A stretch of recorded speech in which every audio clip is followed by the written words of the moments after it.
Today I'm going to be breaking down every different variation of the Bred Air Jordan 1. A lot of people know about this sneaker from Michael Jordan being banned in the NBA from wearing it, which is part of the reason this sneaker got the name Banned Jordan 1. So I'll be going over all the history of this shoe dating all the way back to 1984 and every single release that came out from that day to current time. And if you guys didn't know by now, my name is DJ and this is the DNA show. So before we get started with the history of the sneaker and why people thought this shoe was banned in the first place, I gotta make a disclaimer. When we go through this video, I'm talking about every single Bred Air Jordan 1 that has the same exact color blocking of the Bred Jordan 1. So yes, we have different iterations of the reverse Breds or the Bred mids or the Bred toes and all those different things, but I'm not mentioning those shoes in this video simply because I want to show you guys the nearly 20 different iterations that they have released over the years with different styles, cuts, and materials of the same exact OG model. Back in 1984, Michael Jordan came into the league. As we know, he didn't really want to be with Nike, and then he ended up signing with them. They ended up making his own shoe, and one of the sneakers that he wore when he was a rookie in the NBA was actually the Airship. And during that time in the NBA, a lot of players had to wear white sneakers, and he was one of the first people to come on the scene with a new colorway that shook the game up. He wore a pair of black and red Nike Airships, and the NBA went crazy. They then reached out to the brand and told them that they would fine him $5,000 per game every time he wore that shoe with that colorway on it. Nike took advantage of this threat from the NBA and switched the narrative when it came to the marketing on the new Air Jordan 1 that was releasing in 1985, and told the viewers that the NBA had wanted to throw the shoe out the league, but they could still wear them if they wanted to. This was a great start for Michael Jordan's sneaker career simply because it brought a crazy demand from the consumers, and this is something that really changed the game. So still to this day, Nike markets this sneaker as the Banned Air Jordan 1, hence the X on the back right here. But in all actuality, this wasn't the shoe that was actually supposedly banned. It was the original Nike Airship, which we then saw released a couple years ago with a very exclusive drop and a very nice set of materials on them, but that's a whole nother topic. We can make a video about those as well. But either way, let's kick it to 1985 with the original Air Jordan 1 Bred and look at the styles, cuts, and materials, and just kind of pay attention as we go throughout the video and we see the different changes over time and everything like this. But everything originally started from this shoe right here. I also wanted to give a mention to the AJKO. They had a Bred colorway for that one as well, and the reason why I brought this shoe up was because it was an alternate version for a lot of people to purchase as consumers, and we definitely saw different retro iterations over the past 10 to 12 years. Following that OG release, we then saw the 1994 Air Jordan 1 Bred. A lot of people call these OGs as well. They came with a different set of boxing and paper and everything like that, and was kind of like a 10-year anniversary sneaker for the original Air Jordan 1. Some time had gone by, and now we're coming into 2001, where we then saw the Bred Air Jordan release, but there was a whole different style when it came to the cuts and the materials, and these actually had a nubuck swoosh on there. So this is when we started to see a little bit of a change when it came to the overall shape and a little bit of twist when it comes to the materials of the sneaker back in 2001. Now another 7 years go by and we come to 2008, where Jordan threw a major curveball and they dropped a Bred 1 with a strap on it. This was a high top Air Jordan 1 with the Air Jordan branding on the front on the tongue, and it had got rid of the Nike Air, and this was more of a transitional era when Jordan brand decided to use their logo more when it came to the branding on the shoes and eliminate the Nike Air. With this, we also saw the Jumpman stitched on the back of the heel in black, and this was a hit that we weren't normally used to seeing when it comes to the OG Bred style. Also in 2008, Jordan brand decided to release the Air Jordan 1 Low Phat in the Bred colorway. This was a sneaker that you could find at outlets. Not everybody was going crazy over it. Some people still have it. I don't know if everybody does or not, but either way, this was definitely a shoe that went way underneath the radar, but it was a Bred colorway, so I had to put it on the list. Next up in 2009, we saw the DMP pack release with the Celtics and Bulls Air Jordan 1s. Obviously this isn't the Bred colorway,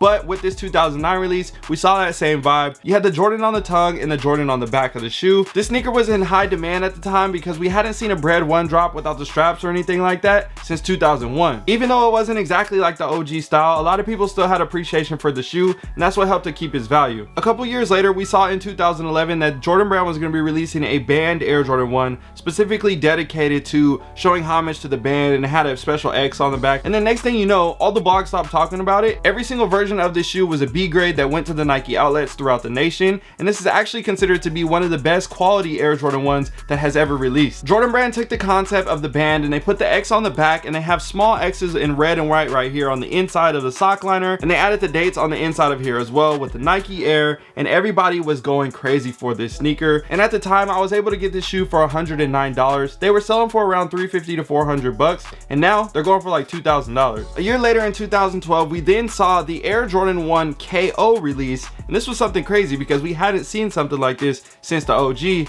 but they switched it up and they put the actual Air Jordan 1 outsole on there, changed a couple things, put the Jumpman on the tongue and everything like that. Another shoe that flew underneath the radar, but I had to mention it simply because it was similar to the OG colorway when it comes to the Bred blocking. The next year after that, in 2013, we saw the Bred ones release with this style. Now these were very similar to the 2001 style when it came to the overall just kind of style with the materials and the cuts and the leathers and the schemes of everything, but these had a leather swoosh on them more similar to the OG, and this is actually one of the sneakers that started the new craze for Air Jordan 1s because it had the Nike Air on the tongue and it was known to be the Air Jordan 1 High OG. A couple years later in 2015, they decided to release the AJKO again in the Bred colorway, but this time they tried to show it some more love, replicating the OG style. Also in 2015, we saw the Air Jordan 1 Low OG in the Bred colorway. They took the OG cut from the Air Jordan 1s back in 1985 and threw a twist on it with the Bred colorway, and at the time a lot of people just wanted the high top version, and we saw sneakers like this sitting on shelves at outlet. Obviously in today's market the shoe is going for hundreds of dollars, but it's crazy to think how things have changed over the time. Following those releases in 2015, we saw another release of an Air Jordan 1 High OG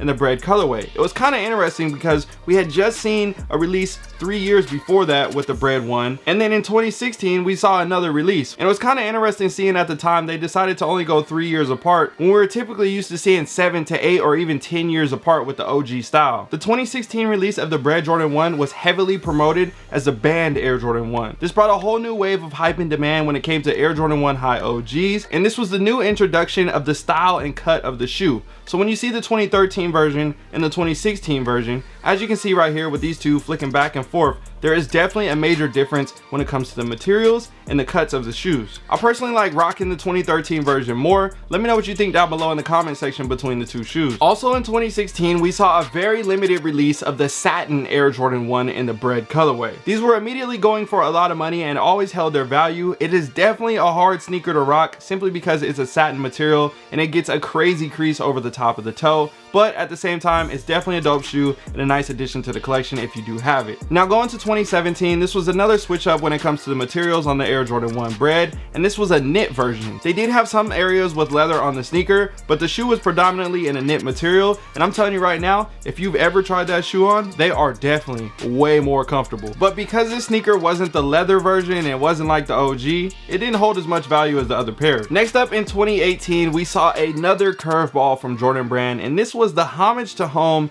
Air Jordan 1. Now you're saying, what are you talking about? Well, if you look at the inside of the sneaker, it looks like the Chicago Air Jordan 1. So you have the Bred on the outside and the Chicago on the inside. It's split down the middle and you have like two shoes in one type situation. But I had to throw these on the list because it still has the Bred color blocking on half of the shoe. Now you guys know I'm an ex-football player, so I gotta always incorporate the cleats. We saw the Bred Air Jordan 1 cleat. So as you can see right here from the upper, this is a mix between leather and mesh on the materials. Still has the same Bred color blocking, and then obviously the outsole is gonna be different because it's cleated, but everything else is essentially the same. And they're honestly low-key built like Jordan 1 mids, but at the same time, everybody still liked them because they just wanted to play football in them. So we are on to the last and final sneaker in current time, 2021, the Air Jordan 1 patent leather Bred. These came out a couple days before the year ended. There was a lot of hype behind this shoe. Some people are saying this sneaker is going to be worth a lot of money someday. We shall see how it all plays out, but I know for a fact the leather version just beats every single thing. The patent leather is nice, don't get me wrong, it's all shiny and everything,